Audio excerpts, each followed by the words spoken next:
1945 সালের 6ই আগস্ট বিশ্ব ইতিহাসের এক কালো দিন।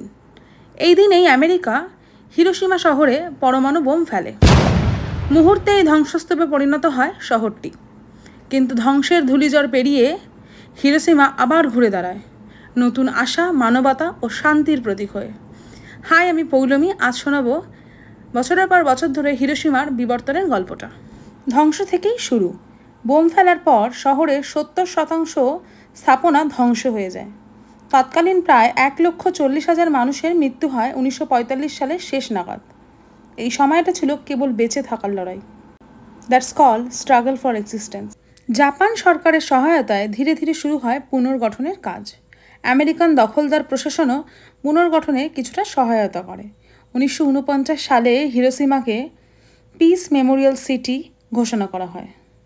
তারপর হিরোশিমা শান্তির প্রতীক রূপে এগিয়ে আসে। তৈরি হয় Hiroshima peace memorial park, peace museum ও অ্যাটমিক বোম রুম। প্রতি বছর হাজার হাজার মানুষ সেখানে শ্রদ্ধা জ্ঞাপন করতে আসেন। হিরোশিমা এখন একটি আধুনিক ও প্রযুক্তি নির্ভর শহর। শিল্প, শিক্ষা, প্রযুক্তি ও পর্যটনে এটি জাপানের গুরুত্বপূর্ণ নগরীগুলোর মধ্যে একটি। শহরটি পরিবেশ বান্ধব নগর পরিকল্পনার জন্য পরিচিত। হিরোশিমা এখন শুধু একটি শহর নয়, এটি একটি প্রতীক। হিংসার বিরুদ্ধে মানবতার, ধ্বংসের বিপরীতে শান্তির, আর অতীত থেকে শেখার অনুপ্রেরণায়। বছরের পর বছর ধরে হিরোশিমা আমাদের শেখায় কিভাবে এক ধ্বংসস্তূপ থেকে উঠে দাঁড়ানো যায়।